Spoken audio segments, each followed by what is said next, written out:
ሰላም ጤና ይስጥልኝ የተከበራችሁ ክቡራትና ክቡራን የሳምንቱ የኦሪት ክፍል ተከታታዮች ወገኖች እንደምን አላችሁ? አሁንም ዛሬ በአዲስ ምዕራፍ በአዲስ ብርሃን ማለት ነው የእግዚአብሔርን ኦሪት ለመማር አራተኛውን ብሔረ ኦሪት በእግዚአብሔር እርዳታ ዛሬ እንጀምራለን። ያም የኦሪት ዘኍልቍ ምዕራፍ 1 ቁጥር 1 እስከ ምዕራፍ 4 ቁጥር 20 የሳምንቱ የኦሪት ክፍል በፓራሻት ባሚድባር ተብሎ ይጠራል። በሚድባር ማለት በረሃ ማለት ነው። በእስራኤል ከግብጽ ከወጡ በኋላ ወደ እግዚአብሔር አምላክ ወደ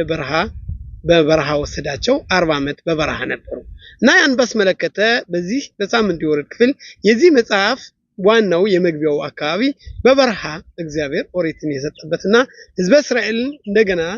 በአዲስ መልክ የተቆጠሩበት የፓራሻ ክፍል ነው ማለት እና የዚህን ፓራሻ ይዘት ባጭሩ እና በሚገባ በዚህ በሳምንቱ ለመማርና ለመገንዘብ የምንችለውን ያህል ለእናንተ ለማቅረብ እንግዲህ እግዚአብሔር አምላካችን በረከቱን ጤናውን ይስጠን። እናንተ በማዳመጥ እኛም በመማማር ፈጣሪያችን በትክክለኛ እንድናገለግልና ለእግዚአብሔርም እንድናስደስት የእግዚአብሔር በረከቱ ይሁን። እግዚአብሔር በረከቱን ይስጠን። ከዚህ በባለፉት በተከታታይ እንደተማርነው እዚህ ወንድማችን አባዬ ይገኛል። እሱ ጋር በዚህ በፓራሻው ላይ ያሉትን አንቀጾች በማንሳት ውይይት እናደርጋለን። ቆይታችሁ ከኛ ጋር ይሁን። ዘሌዋውያን ክፍል የተነጋገርነው በፓራሻት በሐርና በሁቆታ ነበር። ከዛም እግዚአብሔር አምላካችን ሐር ሲናይ ያንን ትእዛዛቶችን ባስመለከተ ሽናት ሽሚታ እስራኤል ሀገር 6 ዓመት ከሰረስነ በኋላ ማሳችን በሰባተኛው ዓመት ማረፍ እንዳለበት እንዲሁም ባለፈው ያልጠቀስነው ማለት ነው የሽናታ ዮቬል 50ኛው ዓመት የተቀደሰ ይሁን። ዛሬ ደግሞ የባለፈውን በኦሪታችን ጀምረው በሚድባር ሲናይ እግዚአብሔር አምላካችን በምድረ በዳ ያሉ እግዚአብሔር ሕዝበ እስራኤልን ቆጥራ አድርጓል እና በዛ ላይ ያሉትን ሐሳቦች ነው የምንወያየው ማለት ነው። አዎ እጅግ በጣም አመሰግናለሁ። አንተ እንደከፈትከው አዲስ መጽሐፍ አዲስ ምዕራፍ ደግሞ ዛሬ ምንድነው ሮሽ ሆደሽ ተቀባል። እንግዲህ በዚህ አጋጣሚ ለአንተም ለቤተሰብም ለተመልካቾችም መልካም ጥሩ ወር የሰላም የፍቅር ወር እንዲሆን እንመኝላቸዋለን። አሜን። ሶስተኛው ወር ማለት አሁን እንዳልነው መጋቢት አለ ሚያዝያ ግንቦት ማለት ነው። ግንቦት 6 አላዴት ትላተ 3 ወታማቾች ወንድማማቾች ነበሩ አሮን ሙሴ እና ሚሪያም ለአምት ትላተ ለሶስት ህዝቦች ካህናት ሌዋውያንና እስራኤላውያን እና ይህ ኦሪት የሰጠን በእውነት ይህ ሶስተኛው ወር አዛሬ ሮሽ ሆደሽ የመታደስ ወር ነው ማለት እግዚአብሔር በመጀመሪያ ትእዛዝ የሰጠን ሆደሽ ይህ ወር የመጀመሪያው ወር ይሆንላችሁ ሲል ጊዜያትን መቀደስ እንዴት ጥሩ እንደሆነና በዚህ ነው እና እግዚአብሔር አምላካችን ይህን ወር የትድገት ኦሪት እንቀበልበት ብርሃን የሚሰፋበት ወር ነው እና በዚህ በረከቱ ስለጀመርና ለሁላችንም ለተመልካቾቻችን እግዚአብሔር አምላካችን ይህን ወር ለበረከትና ለጠጋ ለሰላምና ለፍቅር ያደርግልን አሜን። እና በዚህ በፓራሻት ባሚድባር ማለት እንደምናየው ቆጠራ አለ። ይህ ቆጠራ ምንድነው? ምን ለማስመር ነው? እስኪ በዚህ ላይ እንወያይ። ሰፈር በሚድባር ወይም ደግሞ ኦሪት ዘኍልቍ በዕብራይስጥ ትርጉሙ ብዙ አለው። ስሙ ምን እንደሚል ብዙ ፍች አለው። ሚድባር ወይም ምድረ በዳ ትርጉሙን በቀላሉ ሲተረጎም አይደለ? እዛ ላይ የመጀመሪያው የኦሪት ክፍል ነገረው ሕዝበ እስራኤል ይቆጠራል። አሁን ከዛ ላይ ለምንድን ነው የሚቆጠር ነው? መጀመሪያ እግዚአብሔር ነው የሚያዘው ሕዝቡን ቁጠር ብሎ ሙሴ አይደለም መቁጠር ያመጣ እግዚአብሔር ነው የሚያዘው ሕዝቡ እንዲቆጠር ቁጠራቸው ይላል። ቁጠር ይላል። ለምን? እግዚአብሔር ያውቃል ስንት ሰው እንዳለ ስንት ሴት እንዳለ ስንት ከ20 ዓመት በላይ ያለ ወጣት እንዳለ ያውቃል። ለምን መቁጠር አስፈለገ? ያንን ብለው ይጠይቃሉ። ጥያቄ እዚህ ጋር ይነሳል። ለዚህ ጥያቄ አለው የተወሰኑ መልሶች አሉ። ሊቃውንቶቹ በየመንገዳቸው ያንን ነገር ያስረዳሉ። አንዳንዶቹ ምን ይላሉ? ልክ እንደ አንድ ሰው ገንዘብ አለው። ያን ገንዘብ ስለሚወደው በየሰዓቱ ይቆጣታል። ያወጣ ወርቅ እንበለው እንደ ወርቅ አልማዝ ያችን ነገር ከእጁ እንዲጠፋ አይፈልግም። ካይኑ እንዲዞር አይፈልግም። ያችን እያነሳ ወይም ያይታነኝ ወይም ይቆጥራነኝ። እግዚአብሔር ደግሞ ሕዝበ እስራኤል የበኩር ልጁና በየጊዜው ይቆጥራነኝ ያስባነኝ። ይሄ አንዱ መንገድ ስለሚወደና ስለሚያስበና ይቆጣል በየጊዜው ስንት ህዝብ እንዳለ ስንት እንደቀረ ሰው ይሞታን ያልፋን ያም ሁሉ ደግሞ ስንት አለኝ አሁን ህዝቤ ይሄ አንዱ ፍቺ ሊሆን ይችላል ሌላው ደግሞ እንግዲህ ህዝብ ከግብጽ ወጣ ነኝ ከግብጽ ወጣ መንገድ ላይ ነው ወዴት ነው ወደ ኤረስ ከናን ወይም ወደ እስራኤል ሀገር ጉዞ ተጀምሯል አሁን ይሄን ህዝብ ከባርነት ከግብጽ የወጣ ህዝብ አገር ሊቀበል ነው ስለዚህ በርግጥ እግዚአብሔር እንደሚዋጋልን እች ነገር ቃል ገብቶልናል ግን መሪዎቹ እነ ሙሴ እና አሮን በነስ ወይም በታምር አይተማመኑም ማለት ታምርን በዛ ተመክተህ አንተ ምን እድሜ ልክን በታምር ህይወትን መምራት አይቻልም አዎ በነስ ወይም በታምር ተመክተህ እኔ ምን ማላደርግም አትልም እግዚአብሔር እሱ ይዋጋልኛል እሱ ያደርግልኛል እኔ ምን ማላደርግም ብለው አትልም ስለዚህ እነሱ መሪዎቹ ምንድነው እኛ ወደ ሰራገ እየሄድን ነው ስለዚህ ምን ይላሉ ህዝቡና ወጣቱን ከ20 ዓመት በላይ ያለውን ጦርነት የሚወጣውን ህዝብ ቆጥረን ማወቅ አለብን ለምን አገራችን እንዳን ስንገባ ስንዋጋ ምን ያህል ኃይል እንዳለን ዝግጅት ነው ይሄ ማለት ዋና መንገዳችን ወደ ሰራገ ስለምንል ለዝግጅት ነው እና ያን ህዝብ ይቆጠራል ስንት እንዳለ ምን ያህል ወንዶች ግን የሚዋጉ ወደ ጦርነት የሚሄዱ ህዝቦች እንዳሉትኝ ቆጥረው ያስረዳል ሰዳቋ ሐዳም እንደምንለው ምን ያህል ሰው አለ ምን ያህል ጠላትን መዋጋት ይችላል ምን ያህል መጠናችን ስንት ነው ያንን ነገር መቋቋም እንችላው እንደው ዝም ብሎ ዘሎ ድንቡር ማለት ሳይሆን ነገሮችን ተዘጋጅተን አስበን ምን ያህል እንደሆነ ለማወቅ ስለፈለገ ስለዚህ በአንድ በኩል የፍቅሩን የእግዚአብሔርን ፍቅር ፈጣሪ አምላክ እንዴት እስራኤል እንደሚወዳቸውና እንደሚያፈቅራቸው ያም ልክ እንደ ወርቅና እንደ እንቁ እያንዳንዳቸውን ይቆጥራቸዋል በትክክለኛ ማለት ነው ከሱ መራቅ አይፈልግም አንድ ሰው ያንን ወርቅና ገንዘብ ለእንትና ብሎ የትም አይጥለው ልክ እንደዛ ተጠንቅቆ እንደሚቆጥረው ሁሉ ፈጣሪ ይቆጥራቸዋል በሌላ በኩል ደግሞ በእስራኤል ዘንድ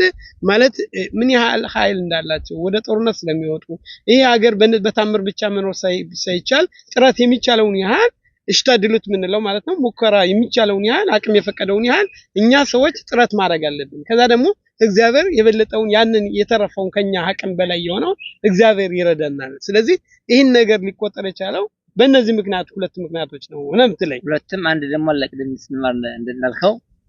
ያን ነገር ካንተ ተከረው አጨማሪ ደግሞ የሚሆነው ደግሞ ለምንድነው የሚቆጠረው ሁሉ ህዝብ ወይም ህዝብ እስራኤል እያንዳንዱ አስፈላጊ ነው ሁሉ ህዝብ ተቆጥሯል አንድ ተጎደለ ህዝቡ ሙሉ አይደለም ስለዚህ ተቆጥሮ እያንዳንዱ ሳታልፍ ሁሉን ቆጥረህ ሁሉ አንድ ህዝብ ለመሆን አንድ አገር ለመመስረት ሁላችን አስፈላጊ ነን 12 ነገሮች ስለዚህ ሁሉ ይቆጠራል እንግዲህ እዛ ላይ የሚለው አሁን የምትለው ማለት ነው ያለው ነጥቦች አለም ከሚለው ሊቅ እንደሚያስረዳን ከሆነ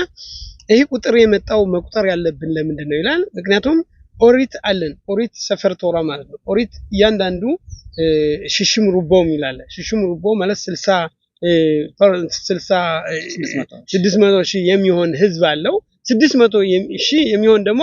የፊደሎች አሉ የቃንትን ፊደሎች አሉ የኦሪት ቃላቶች አንዷ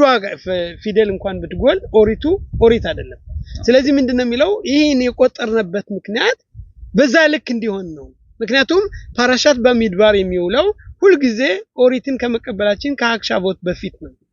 አክሻቦት በፊት ስለሆነ ይሄን የሻቦትን በዓል ለመቀበል እኛ ሙሉ መሆን አለብን አንድ ሰው ብቻውን ሙሉ አይደለም ሙሉ የምንሆነው ህዝብ እስራኤል እያንዳንዱ ሰው ከአስበከ በይበልጥ በ20 ዓመት በላይ ከዛም በላይ የሚለው እግዚአብሔርን ማገልገል የሚችሉ እነዛ በተገኙበት ነው ስለዚህ መቆጠር ያለበት ምንድነው የሚለን ሙሉ ሰው ለመሆን በፊደሎቹ በኦሪት ቃላቶች ልክ እንዲሆን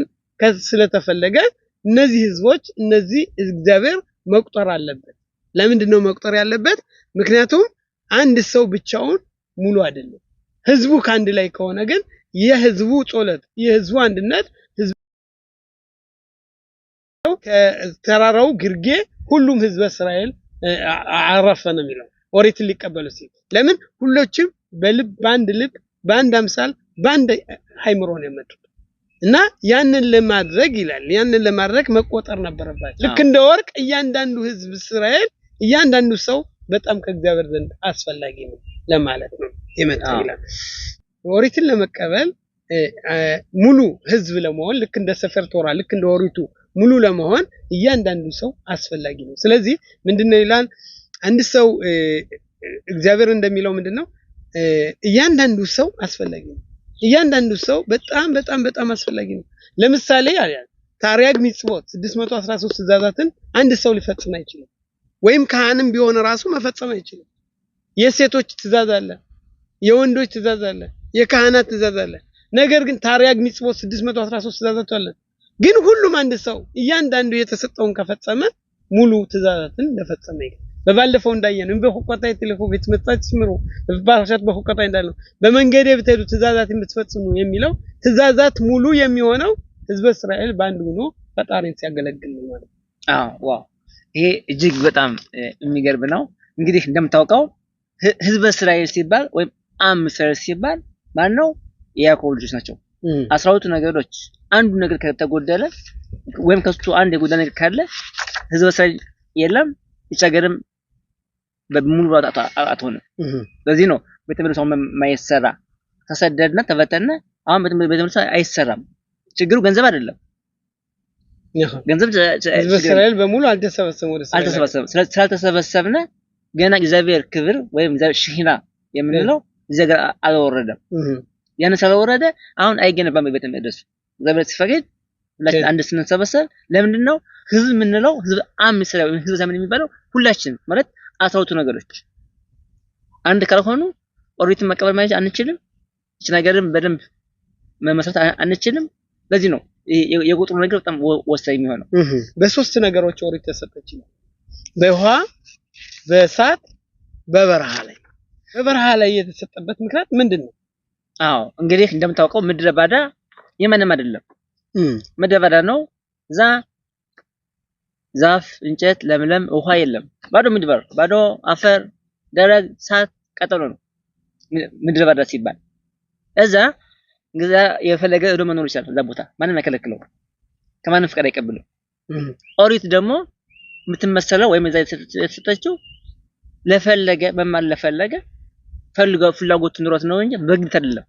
ለፈለገ ነው እንደምታውቀው መጀመሪያ እግዚአብሔር አላደለም ኦሪትን ከመስጠት በፊት ለዓለም ህዝቦች እየዞረ ጠይቋቸው ነበር እነሱ አልፈለጉም ምን ተጽፎበታል አትስራቅ ምን ተጽፎበታል አትግደል ምን ተጠርቆበታል አታመንዝር ይማለኛ አይሆንም ያሉ ሁሉም እምቢያሉ ከዛ ግን ህዝበ እስራኤል ናሰ ብንሽማ መጀመሪያ እናድር ከዛ በኋላ በረከት ይሁን እርግማን እንሰማለን ብለው እግዚአብሔር አምላካችን አምነው አخره ለተክ በሚድባር እንዳለው ኤርሚያው እኔን አምነሽ በበረሃ ስለልችላለው ህዝበ እስራኤል ደግሞ እንቀበላለን ብለው በነፃ ተቀበሉ ነው እኮ የሚገርም ነገር ነው አሁን አንድ ሰው አንድ ነገር ሲያዝህ ተጠራለህ ምንድነው ማረገው ወት ነው ምንድነው ስንት ነው እንዴት ነው የሚደረግ እንዴት ነው የሚወሰድ እንዴት ነው የሚመጣ ግን እግዚአብሔር መጥቶ ለህዝበ እስራኤል ኦሪት የምትባል ነገር አለችና እሷን ስድስታቸው ሲላቸው ምን ያሉትኝ መጀመሪያ እናደርጋለን እንፈጽማለን ከዛ በኋላ እናያለን ምን እንዳለ ምን ጥቅም አለው ጉዳቱን ትእዛዙን ይሄና ለሰው ልጅ ለመረዳት ይከብዳል ለዛ ነው ሻቦትና ሲምካት ቶራ ምናከብረው ሻቦት ኦሪት ተቀበልንበት ሲሆን ሲምካት ቶራ ደግሞ የተቀበልነው በሻቦት ተቀበለን ከ6 ወር በኋላ ማለት ነው ከተለማመድን በኋላ የኦሪትን ጣምና ስላወቅና የኦሪት የደስታ ቀን ብለን መስከረም 21 ቀን ማለት ነው እናከብረዋለን ያንን 22 ቀን የሲምካት ቶራ ማለት እና ስለዚህ አንተ የምትለኝ በበረሃ ላይ የተሰጠው ኦሪትን የሚፈልግ ሁሉ ልክ እንደ በበረሃ ላይ ኦሪት ለሁሉም እንደተሰጠች የማንም አንዱ ቦታ በሌላ ቦታ ቢሰጥ ኖሮ ኢሜኔ ቦታ ነው የተሰጠው ኢሜኔ ግሌ ነው ኢኔ ሀብቴ ነው ኢኔ ንብረቴ ነው ኢኔ ጉልቴ ነው ይል ነበር ነገር ግን እግዚአብሔር በበረሃ ላይ ስለሰጠው በበረሃ ላይ ደግሞ ምንም የሌለበት ነው እና ስለዚህ አንድ ሰው ራሱን ይላሉ በዚህ በተጨማሪ ኤፍኬር ራሱን እንደምንም እንደ በረሃ መቁጠር አለበት በረሃ ላይ እግዚአብሔርን አምነው ሄዱት ኦሪትን የሚማር ደግሞ በእውነት ሁሉ ነገር ለፈጣሪ መጣል አለበት በ100% ፈጣሪን አምኖ ኦሪት መማር አለበት ያ ደግሞ ሁሉም የፈለገ መማር ይችላል ሁሉም የፈለገ የከሊ አባት ዋናው ምንድነው እንደ አባር ኦሜድ ልፍኒ አራጽን ፍላጎት ካለ ሁሉም ነገር መገኘት ይችላል እነም ይለው ከዛም በእሳት ይላል በእሳት የተሰጠበት ምክንያት ደግሞ እሳት ማለት ፍላጎት ነው እሳት እንዳጠቃቀሙ ኦሪት እንደሞ እንዳጠቃቀማችን ኦሪት አንዱን ልታቃጥል ትችላለች ናዳብና አብዩድን አይተናል ኦሪትን በትክክለኛ አውቀን ካልፈጸምና እግዚአብሔር መጥፎ ነገር ሊያመጣ ይችላል ግን ከተጠቀምነ ደግሞ በረከትን ይሰጣል አሁን ለቅድስና መንገድ በቅድስና መንገድ እግዚአብሔር ባዘዘው መንገድ በፈጣሪ ባዘዘው መንገድ ከሄድነ ኦሪታችን ከተማርነ ከፈጸነ እግዚአብሔር አገራችን ይባርካል ህብረተሰባችን ይባርካል በጠላት በእኛ ላይ አይመጣም ያ በረከታል ልክ ሰዓት ለጥሩ ነገር መጠቀም ይችላል ለመጥፎ ነገር መጠቀም ይችላል ስለዚህ ኦሪት ራሱ እንደ ሰዓት ደግሞ ባለፈው እንዳየነው የሁሉም ነገር መጠቀሚያው ሰዓት ነው ሁሉም በሰዓት ነው የሚያልቀው ስለዚህ ዋናው የህይወታችን የተገነባው በኦሪት ላይ ስለዚህ ሰዓት ይላል ውሃ ደግሞ ይላል ውሃ ምንድነው የተቀደሰ ነው ውሃ የረከሰ ሁሉ ውሃ ከገባ ውሃ ከተጠለመ እንደምክፌ ከወጣ ንጹህ ነው የውሃ ደግነት ነው ይላል ለምሳሌ ከአባቶችን ብንወስድ ይላል አባቶችን ብንወስድ አብርሃም ደግ ነው አብርሃም እንደ ውሃ ይቆጠራል እንደው ምንድነው ያላቸው ከአብርሃም ቤት ሲመጡ ከዚህ እግራቸውን በውሃ ታጠቡ ከዛ ትንሽ ቁራሽ እንጀራ ብሉ አላቸው የአብርሃም ደግነት እናቃል እና ደግነት ከአብርሃም እንማላለን ስለዚህ ደግነት ውሃ ደግ ነው ውሃ ቅዱስ ነው ውሃ ይቀድሳል ሰዎች ውሃ በረከት ያመጣል ስለዚህ ኦሪት ደግሞ ቅድስናን ታመጣለች ደግሞ የውሃ ጸባይ ምንድነው አይኮራም ሁሉ ጊዜ ከላይ ወደ ታች ነው ይሄዳል ስለዚህ ኦሪትን የሚማር ሰው ደግሞ ሁሉ ቀን ከላይም ቢሆን ዕውቀትም ቢኖረው ራሱን ዝቅ አድርጎ ልክ እንደ ውሃ ከስር ከመሰረቱ ያየ ማጠጣት አለበት የተወለገው ሁሉ ህይወት ይዘረበታል የእግዚአብሔርን ቃል ያወቀ ደግሞ ኦሪትን ያወቀ በሚናገርበት ጊዜ ሰዎች ሁሉ በጣም ፍንቱ ይላል እንደ ፀሐይ ያበራል ከበቁዲያሽም ሳምኸለ ያለም የእግዚአብሔር ቃል ከን አይንንም ያበራል ልብን ደስ ያስተኛል የኦሪት እንደሆነች እንደ አብርሃም ኦሪትን ትእዛዝ ፈጽሞ አላለም አብርሃም ከቤቱ ሲመጡ ምንድነው የሚላቸው ምንድነው ያላቸው እኔን አትባረኩኝ ፈጣሪ የሰጠውን ባረኩት አብርሃም ኸት እሳት እንደ ይስሐቅ ነው ይቆጠራል እሳት እንደ ይስሐቅ ነው እሳት ምንድነው ይስሐቅ ግቡራ ነበር እሳት ያቀጣጥላል እሳት ወደ ታች ወደ ላይ ነው ጸባዩ ታች ታነደዋለ ወደ ላይ ይሄድ ግን ያንን ግን በትክክለኛ አፍኖ የሚይዘው ምንድነው የውስጥ ንጽህና ይስሐቅ አይተናል ይስሐቅን አባቴ ወይ ምንም እንኳን በጣም ግቡራ ቢሆን ጎበዝም ቢሆን አባቴ እንዳልፈራገጥብህ እንዳልመታ በደንብ አድርገህ ሰራኝ ብሎ አባቱን የጠየቀ መሳውት ሲቀር ዛዲኑት ይላል ማለት እኛ ኃይለኛ ስንባል ወይም ጎበዝ ስንለው በጥፊ በርግጫ የሚመታል ያሉትን ሐሳቦች ሁሉ በለው የሚለው ሁሉ አቅፎ በራሱ ውስጥ የሚይዘው ችሎታ ያለው ከሀገር ሲኖሩ ሆድን አስፍቶ የማዝ የማዳመጥና ሁሉን የመቻል ክብር ያለው ይስሐቅ ነው ያዕቆብ ምንድነው እሜት ነው ሚድባር እውነት ነው በእውነት በረሃ ለምንድን ነው የተባለው በበረሃ ላይ ምንም ነገር የለም ያዕቆብ ምን አለ ተንሊ ለኸም ለይኾል በገድ ልልቦሽ የምበላው ዳቦ ስጠኝ የምለብሰው ራስ እርቅናይ እንዳልሆን እቺን ስጠኝ እንጂ ወደ አባቴ ቤት በሰላም ከመለስከኝ ምንም ነገር አልፈልግም በእውነት በትክክለኛ ህይወትን በመንመለከተበት ጊዜ ሰው ከዚህ ዓለም ሲለይ ገንዘብ አይወስድም ብር አይወስድም ወርቅ አይወስድም መኪናዎችን አይወስድም ቤቶችን አይወስድም ምንድነው የሚወስደው ምንም ነገር በገድ ራሱን ህሊናውን የከፈን ልብስ ብቻ ነው የሚለብሰው እንደማ ሸዋኸር በእመት አሚቲ ያበል አሚቲ ማለት እውነተኛው ማለት ነው ያዕቆብ ትተን እመት ለያዕቆብ እውነት ስጥ ይላል የእውነትን ከተነጋገርና ልክ እውነትን ይላል በገድ ልልቦሽ ወደ አባቴ ቤት በሰላም ከመለስከኝ ያለው ምንድነው ወደ ፈጣሪ በሰላም እዚያ ዓለም ያለውን ውጣውረድ እንደ ሰፈር ባሚድባ ያለውን ውጣውረድ በዚህ መጽሐፍ ላይ ብዙ አንቀጾች አሉ ብዙ ጠባዎች አሉ ብዙ ውጣውረዶች አሉ ያንን ሁሉ አልፌ በሰላም ወደ አባቴ ቤት ከመለስከኝ አንተ እግዚአብሔር ነህ እኔ አገልጋይ ሆነ ሲያታ ድሽማያ ማለት የእግዚአብሔር በረከት በያዕቆብ ላይ ስለዚህ ይሄ በእውነት ለስታም አቶራኒትና በሚድባር በኤሽ በማይ አባቶችን በምናይበት ጊዜ አባት ያበጀው ለልጅ ይበጀው እምንለው አባቶች ምን ያህል እግዚአብሔር እንዳገለግሉ እዚህም እንደሚለው ምን ይላል በኦሪት ዘፍጥረት ስለ አባቶች ሕይወት ስለ ኑሯቸው ይገልጻል። ኦሪት ሁልቁ ደግሞ አሁን የያዝነው መጽሐፍ ስለ ልጆች ሕይወት ይገልጻል። ሁለቱም በምናይበት ጊዜ የልጆች ሁሉ ቀን ይጣላሉ፣ አባቶች ግን በጣም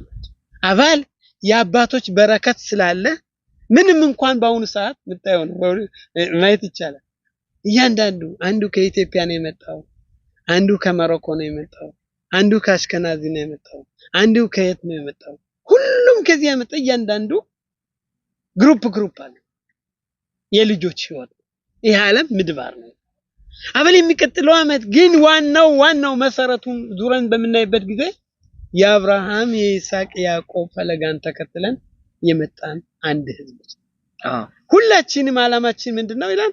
ፈጣሪን ማገልገል። ፈጣሪን ለማገልገል ደግሞ ምን ይሆን ያለበት? በረሃ ሚድባር ነው።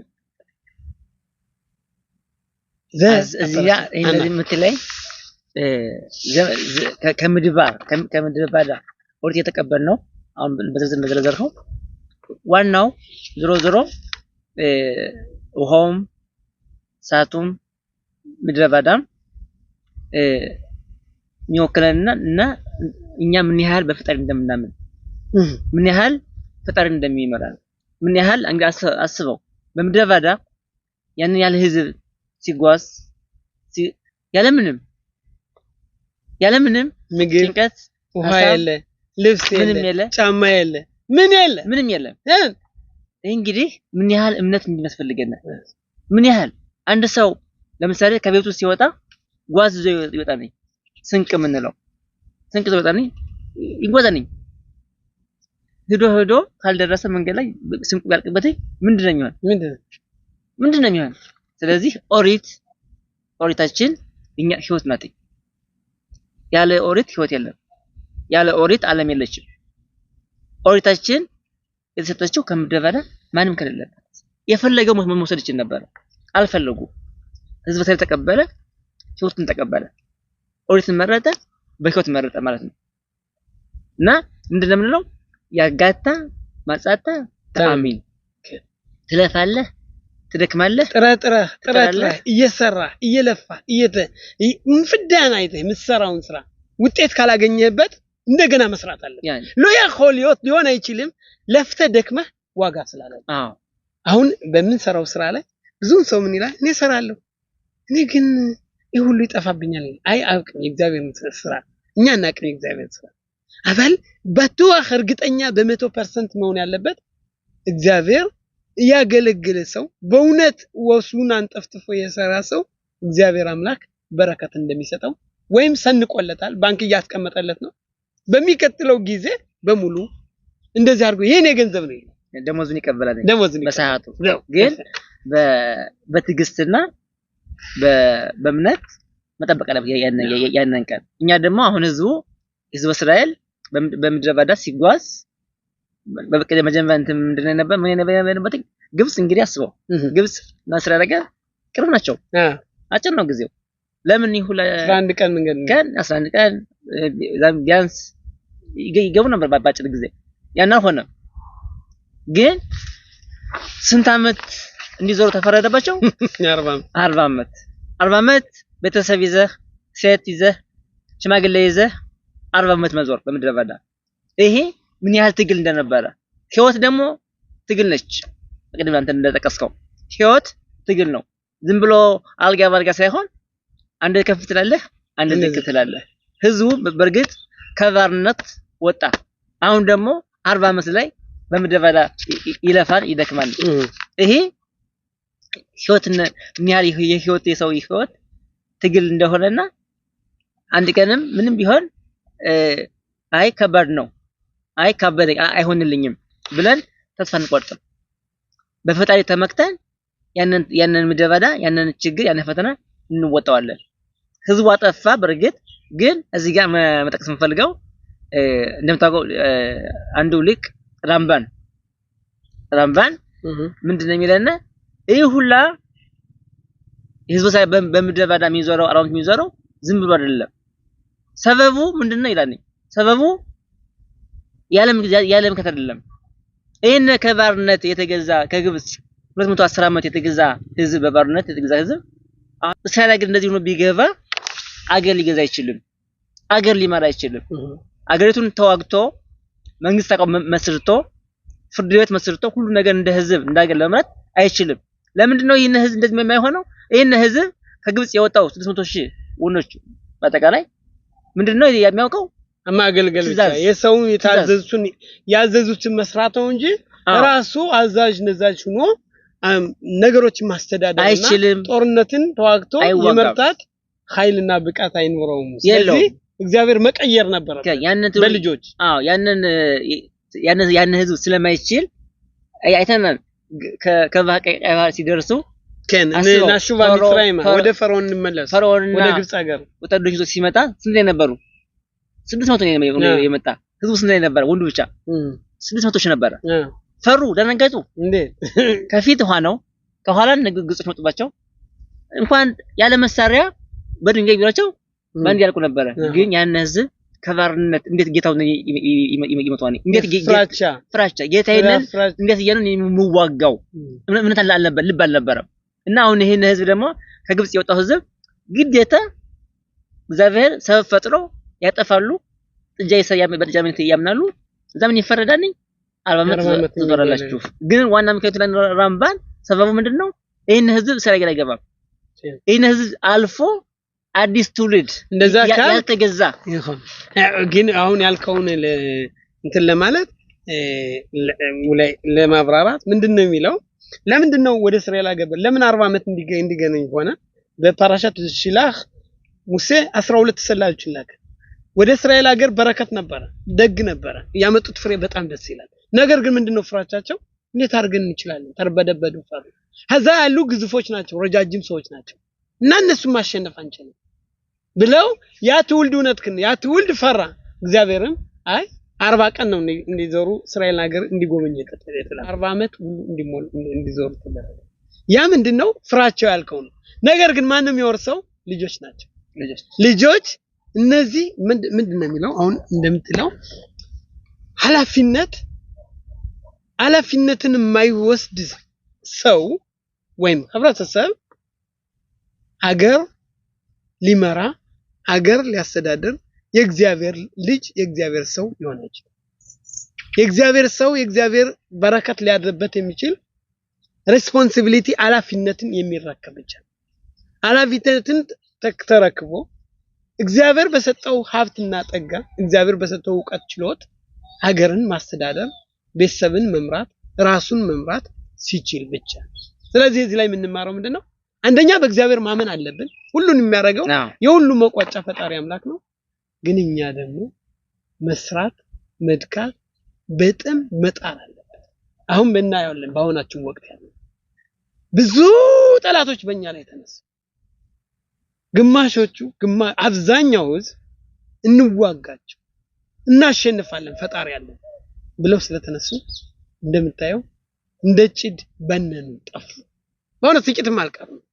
ያ ምንድነው እቻ ሀገር ይህ ህይወት ቀላል አይደለም ይህ ህይወት በጣም ብዙ ነገሮችን የሚያስከፍል ነገር ግን እምነት ካለን በፈጣሪ ካመን እያራሳችን እያንዳንዳችን ኃላፊነት ስለ ህይወታችን ስለ ማንነታችን ስለ ልጅነታችን ስለ አመጣጣችን የመጣንበት ሀገር አይደለም ይወስነው የተወለድንበት ቤተሰብ አይደለም ይወስናል ግን አብዛኛውን የራሳችን ኃላፊነት ነው እና አሁን እንደምትለው እውነትክ ነው ያን እግዚአብሔር እኔናን ህዝብ ከግብጽ የወጣው እስራኤል ሀገር ራምባን እንዳለው መውረስ አይችሉም ምክንያቱም በበረሃ ላይ መቅረት ነበረባቸው ፈሪው ራሱ ሙሴ ራሱ ወደ ጦርነት ሲልኳቸው ፈሪዎችን አትላኩ ነው ለምን ፈሪ ራሱ ብቻ ሳይሆን ፈርቶ ያስፈራል አይዋ ፈርቶ ራሱ ያስፈራል ደፋር ከሆነ ግን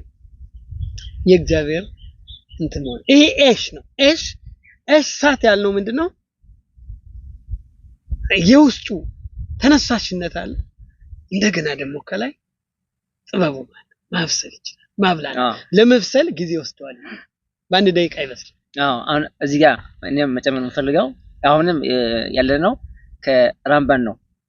ራምባን እንደምታውቀው በኦሪት ካሉት ትእዛዞች መካከል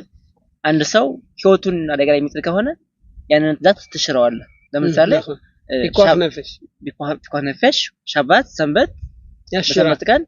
የሰው ነፍስ ለማለት ሲባል ሰንበት ትሻላለች ግን እቺ ነገር ለመውረስ ለመቀበል ሲባል የሰው ልጅ ጦርነት ይወጣል ጦርነት ሲወጣ ምን አለ መሞት አለ ስለዚህ እቺ ሀገር ከሰንበት ትበልጣለች ማለት ነው ይላል እቺ ሀገር ከሁሉ ትእዛዝ በበላይ ታስከፍላለች በሰንበት ለምሳሌ የአንድ ሰው ቢታመም ማለት ነው ለሐደት ተድበሪ በሰንበት ቢታመም ሰንበትን ሽሮ ሐኪም ቤት ወስዶ ማዳን አለ ራሱ ካሸር ያልሆነ ምግብ መብላት አለበት ያ ሰውዬ ይሞት ከሆነ ለምሳሌ አሳማ ስጋ ካልበላ ይሞታል ከተባለ በእውነት ተመርምሮ ያ ከሆነ እንግዲህ ብሎ ፈልጋለሁ በልቶ ይዳን ነው የሚለው ነገር ግን እስቲን ሀገር ድንበርን ለማስጠበቅ ራሱ ሰው ይሞት አሁን ምን አሁን እስካሁን ድረስ እነዚህ ሰዎች እዚህም ያለን ቀደም እንዳልነው አሁን ከመጀመሪያው እየወሰድከኝ ነው ከመጀመሪያው ምንድነው ያለው ያለን እያንዳንዱ ህዝብ እያንዳንዱ ሰው አስፈላጊ ከሌ ሰንበትን ይጠብቃል ከሌ አይጠብቅም ከሌ አይደለም እንደዛ አይደለም ህዝበ እስራኤል ሁሉ የተወለደ ፈጣሪን መንገድ የሰጠው ሁሉ እያንዳንዱ እንደ ወርቅ የዚህ ነው የሚያስተምረው እያንዳንዱ ተጠበቅ አይደለም ዳቴዎች ናቸው አይመቱም ይሄ አይነት ኪፓና ያላቸው ይሄን ሳይሆን ህዝበ እስራኤል ሆኖ በጸለም የለክ የእግዚአብሔር ፍጡር ሆኖ ሌላውም ህዝብ ቢሆን ግን ህዝበ እስራኤል ራሱ ይሁዲ ሆኖ የተወለደ ሁሉም አንድ ነው በእግዚአብሔር ዘንድ ሁሉም አንድ ወላይ የሚያደርገው ስራዎች ይቀየራሉ ይሄ አሁን ህይወትን አሳልፎ መስጠት ቀላል ነው ይሄ ታሉት ትእዛዞች እንደምትለው ራምባን እንደሚለው እንደምታወሳው ማለት ይሄ ትእዛዝ ሀገርን የመጠበቅ ነው ያ ደም ሀገርን የመጠበቅ ፈሪ አይደለም ደፋር ነው የሚጠበቅ ስለዚህ እኛ ባቦዳት አሸም ኦሪትን ለመቀበል ፈጣሪን ለማገልገል በእውነት እንደዚህ አይነት አሪዎች እዚህ ጋር ኪሎ ኦሪትን ለመቀበልም ስናገል ለመውረስም ምን ያስፈልጋነኝ ድፍረት ፍራቻ ካለብን ቅድም እንዳልከው እንደስላሎች ከሆነ አይቻ ሀገር አንችላትም ሰዎቹ ከለኛ ናቸው እኛ ምን ይዘን ነው ሚል ከሆነ ይሄ ፈርቶ ያስፈራሃል እቺ ነገር ለመውረስ እንግዲህ ቀላል ዘብል ቀላል እቺ ሀገር ለህዝቡ ሰግም ብሎ ለአብርሃም ቃል ይገባው ቃል አለ ያንን ለግን እንደዚሁ አልጋ ባልጋ አይደለም ከዚህ ሰዎች ነበሩ መስጊድ ማባረር አለበት ያነ ዝም ብለው ወጣው አንተ ገና መጡ ከግብጽ ወጡ ብለው ለአገሩ ለቀለው አይሄዱ ጦርነት ተቋቁመ መሰረተ ትዋጋለህ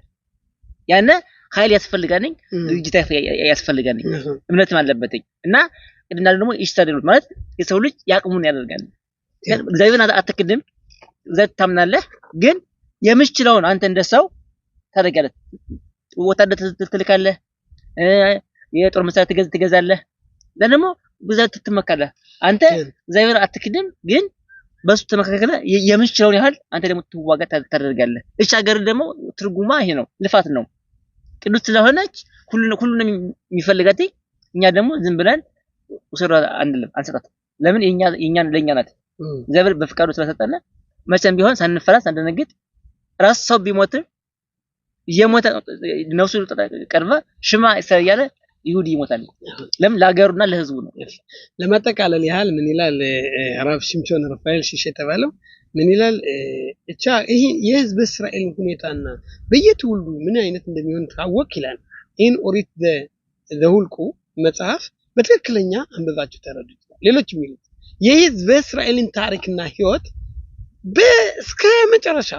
መሲሁ እስኪመጣ ድረስ የሚያሳየው ዋናው የህዝብ እስራኤል ሁኔታ ጸባይ አካድ ማወቅ ከፈለክ ይላል ይሄንን ኦሪት ዘሁልቁን ዳሰሰል ለምንድን ነው በዚህ ኦሪት ደስ መንገድ ነኝ ይላል መንገደኞች ነው በኦሪት ዘሁልቁ ላይ ህዝብ እስራኤል ህዝብ መንገደኛ ነው ከኢትዮጵያ ስመጣ መንገደኞች ነው አሁንም ያለን መንገደኞች ማለት የዚህ ዓለም ኑሮ 70 ዓመት ነው ለበረታም 80 የመጨረሻው ግን እኛ መንገደኞች በሆናችን ደግሞ ይላል ትፊላት አደረህ የመንገድ ላይ ጾላት መጸለያ እኛ መንገድ ላይ ለምንድን ነው መንገድ ላይ የመንገድ ጾላት መጸለይ ይላል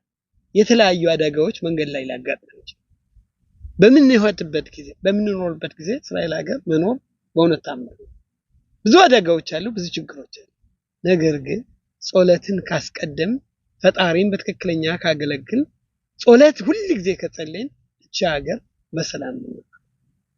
አሁን ያንን ደግሞ ጸሎት የምትጸልየው ለምንድነው? ምክንያቱም ጸሎትን የሚሰማ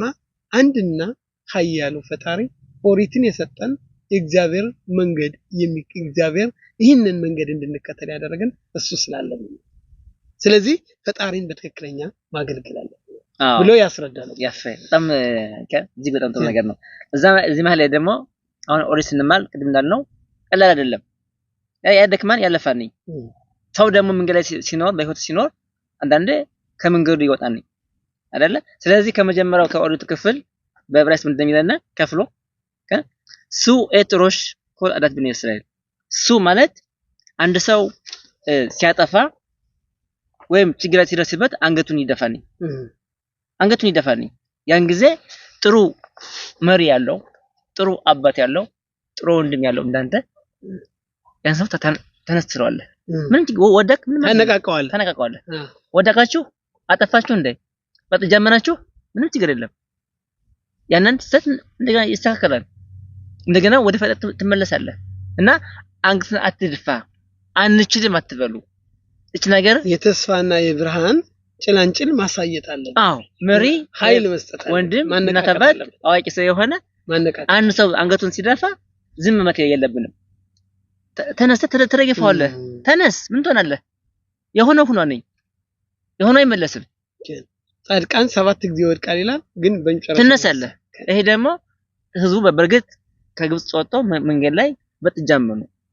ይሄ ተዋል ነበር ራሱ በህይወታችንም ማየት እንችላለን አሁን ምንድነው ያየነው በጥቅምት 7 ላይ የተደረገው ከን በአዛ ውስጥ በእውነት ሰው ሁሉ ተስፋ ቆርጦ ነበር እውነት ነገር ግን ባንድ ላይ ተነሳና በሰሜንም በደቡብም በምስራቅም ያለውን በሙሉ ጠላት እስከ የመን እንኳን ሄዶ አጠፋ መጣ ያ ማለት አንዴ ስታበራው አንድ ችቦን ስታቀጣጥለው ህዝበ እስራኤል ባንድ ደቂቃ ጠላት ነው ይሄ ቅድም ያለው ይሄ የመነቃቃት ይሄ ህዝብ ሲባል አሚሰር ሲባል የችግር ጊዜ የፈተና ጊዜ አንድ ላይ ነው ያ የጌንም እኮ ነው ያ ኮሚስበው ያለው ማግኔት ሁለቱንም ያገናኝ ይሄ ነው ህዝብ ማለት እቺ ነገር ምን ነው ሳትኝ ዝም ብላ አይደለም ትነሳለህ ቁጥራችን እዚህ ነው ያለው ግን እግዚአብሔር አብሮን ስላለ እኛን ጀምራለን እግዚአብሔር ነው የሚጨርሰው አሁን ምን ነው በእኛ ትውልድ ታሪክ ሳይሆን በእኛ ትውልድ በየትውልዱ ያየውን ምን ነው ነገር ሰዎች እየሞቱ ያለቁ ተስፋ ቢቆርጡም ምንም ቢመነምንም ከዛ በላይ ያለ እግዚአብሔር ያስበው ያዘጋጀው ከዛ በላይ ነው ይሄ ነው ምን ነው በዚህ ትውልድ ይሄ ደግሞ በሰፈር በሚድባር በምድረ በዳ መጓዝ ይሄ ነው ድካም ያለፋን ይፈተናል ግን ያን ተወጣኸው ካለፍክ የት ትደርሳለህ ሰገድ ትገባለህ አንተ ባትገባ ልጅ ይገባል ስለዚህ ያን የሞተው መንገድ ላይ የቀረው አልሞተም ልጁ ገባ ያ ነው እንግዲህ በእኛም እንኳን በእኛ ይተዋቀም በኢትዮጵያውያን በሱዳን አሁን አሳወሰን ትናንትና አይደል በሱዳን የተገደሉት ወገኖቻችን ወይም የሞቱት በመንገድ ላይ ሞቱ ግን ልጆቻቸው በአዲስ አበባም በተለያዩ መንገዶችም የመጣን ሁሉ ወደ እስራኤል ሀገር ብዙ መስዋዕት ተከፍሏል ወላጆቻችን ከፍለዋል ብዙ ከፍለዋል መንገድ ላይ የቀረው መንገድ የተሰራል ያ ሁሉም ሆኖ እዚህ ሀገር መምጣታችን በእውነት የእግዚአብሔር ጸጋ ነው ሁሉ ቀን አንፈራም እግዚአብሔር አምላካችን በጣም ትልቅ ነገር የሚያደርግልን ደግነት የሚያደርግልን ችግሮች ቢፈራረቁም ቢባዙም ፈጣሪን ከማገልገልና በራሳችን በመተማመን ፈጣሪን ለማገልገል በጣም ትልቅ የመጨረሻ ተደመደመው ካለ ፍቃድ ከሆነ እኔ በአማርኛ በዕብራይስጥ ለማለት ምን ያህል እኛ ለዚህ ሀገርና ደፋሮችና ነገር አምነንባት አገር ብለን ግን አንዳንድ ሰዎች በጣም ትንሽ የሚያቋጣና ወይም ማይሆን ነገር ሲናገሩ ስለዚህ ሀገር ይገርምሃል ለምን እዚህ ሀገር እየኖርና ምን ያለው የሀገራችን እንደዚህ ነገር የሀገራችን ምግብ የሀገራችን ውሃ የሀገራችን እያሉ የድሮውን በስደት ያነሱ ያን ቀነሰ ትንሽ አይጣጣምም ካለን ሁኔታ ያን ትንሽ እቺ ነገር እንደመከረን ይቆጠር ስለዚህ ያን ነገር እንዳይሆን አፋችን መጠበቅ አለብን አገራችን እቺ ናት የትም ሆነ ኢትዮጵያ ሆነ አውሮፓ ሆነ አሜሪካ ሆነ የነበር ያን ስደት ነው አገራችን አሁን ያለው ከሀገራችን ነው ከህዝባችን ያለ ነው ከህዝብ ስለ ያለ እዚህ ጋር ትንሽ ኃይል የሚሰጥ ማለት ሚለናኒ ይሁድ ዘ ያሁሊት ጋሸም በስለሙቶ ራክ ሻም እስራኤል ሃይ ባረጦ ካምሪቦኒ ህዝብ እስራኤል እንደ ህዝብ የሆነው ካገሩ ህሰገት ሲኖር ነው እንደ ህዝብ እንደ ኃይል ኑሮትኝ ኃይሉና ብርታቱ የሚገለጸው በዚህ ሀገር ሲቀመጥ እግዚአብሔር ሽክና ምንለው እግዚአብሔር መንፈስ የሚያድረው ከዚህ ሀገር ነው እኛ ከዚህ ስንገኝ ነው ቅድም እንዳለው ቤተ መቅደስ ሲሰራ ነው ያን ጊዜ እንኳን ለኛ ለዓለም ብርሃን ይሆናል ለኔ ዛኩፍ ኮማ ቬኖ ምሹባት ለአኺሪም አንገቱን አይደፋም እስራኤል አይሰደብም አይዋረድም አንገቱን ዝቅ ያደርግም ቆሞ አንገቱን ቆሞ ነው የሚል እንግዲህ ሲሄድ አይፈራም አይደነገጥም ያን የት ነው የሚሆነው ከዚህ ሀገር ሲሆን ግን ከሌላ ያለ ካህላን አለኑ ሊተከበር ለአቦት ዋናው መሰረታችን እንዳነሳው አባቶች ናቸው ናቸው አብርሃም ይስሐቅ ያዕቆብ እነሱን መንገድ ዘን ካሄድና አንገተን እንደፋ ካልሆነ ግን እንደምናውቀው ይሆናል ላምሽህ እት ሶልሶለት አዶሮት ግን አልሽን ዝከ ለማለ እት ይደኑ በሽለሙት ይሄን አላማ ለማሟላት መንገዳችን በምን አለበት ትክክለኛ አላማችን ለማድረስ አባቶች ከሄድና ፈለጋ ተከትለን መሄድ አለብን ያን ነው በጣም ጥሩ እና ይሄንን መንገድ ካቨርታ ነው ማንም እንትን ነገር አይሸነፈን እኛ መስዋዕት የከፈሉት ወላጆቻችን የኛ ወገን እና አብርሃምና ይስሐቅና ያዕቆብ የከፈሉት ሁኔታ ህዝብ እስራኤል መክፈል አለበት ነገር ግን በመጨረሻ ብርሃን እንደሚሆን ማለት ነው እና ማለት በእውነት በጣም ላደረከው ገለጻ ላደረግነው መወያያ ራሳችን ፓራሻት ተሽዋ እግዚአብሔር አምላካችን በረከቱን ጸጋውን ይስጥና ለተመልካቾቻችንም እንዲሁ ሰላሙን በረከቱን ጸጋውን ይስጥልና ይህ መጽሐፍ ደግሞ አዲሱ ብሔረ ኦሪት አራተኛውን የኦሪት ክፍል ጀምረናል ይህን ደግሞ ለማስጨረስ ፈጣሪ አምላክ ጸጋውን በረከቱን ዕውቀቱንና ማስተዋሉን ይስጠና መልካሙ ነው ሻባት ሻሎም